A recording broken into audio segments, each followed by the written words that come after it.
បាទសួស្តីពុកម៉ែបងប្អូនទាំងអស់គ្នាបាទយើងវិលត្រឡប់មកជួបខ្ញុំម្ដងទៀតការធ្វើនៅដំណើរឆ្នោតយន្តនៅថ្ងៃទី29ខែ10ឆ្នាំ2025មកចែកជូនពុកម៉ែបងប្អូនទាំងអស់គ្នាដើម្បីទៅការលេងសងសនាទាំងអស់គ្នាបន្តទៀតផងដែរ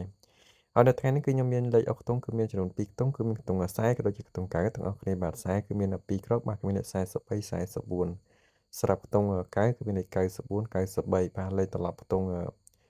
40និង90មានដូចជាលេខ34 49 39បាទចំពោះលេខតូច12លេខនៅថ្ងៃទី29ខែ10ឆ្នាំ2025យ៉ាងនេះ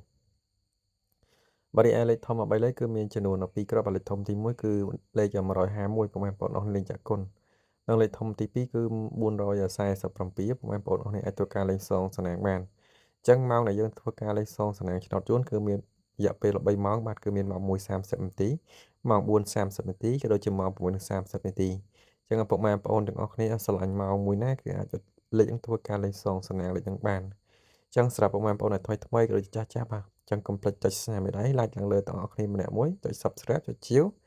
ដាក់រូបកណ្ដឹងទាំងអស់គ្នាម្នាក់មួយហើយ Comment លេខ168នៅថ្ងៃទី29ខែ10ឆ្នាំ2025យ៉ាងនេះហើយតម្រុយគឺមានតែប៉ុណ្ណឹងមកចែកជូនដល់ពុកម៉ែបងប្អូនទាំងអស់គ្នាដើម្បីធ្វើការលេងសងសនាងហើយលេខហ្នឹងគឺស្រាប់ខ្ទង់40និងខ្ទង់90គឺល្អខ្លាំងមែនតើវេលាម៉ោង4:30នាទីទាំងអស់គ្នាយើងជូនពរហេងទាំងអស់គ្នាផងដែរយើងជួបគ្នានៅថ្ងៃទី30ខែ10ឆ្នាំ2025នៅថ្ងៃស្អែកបន្តទៀតតាមពេលវេលានៅម៉ោងនោះដែរបាទអញ្ចឹងកុំភ្លេចចុច Share មេដៃ Like ឡើងលើទាំងអស់គ្នាម្នាក់មួយ Comment លេខ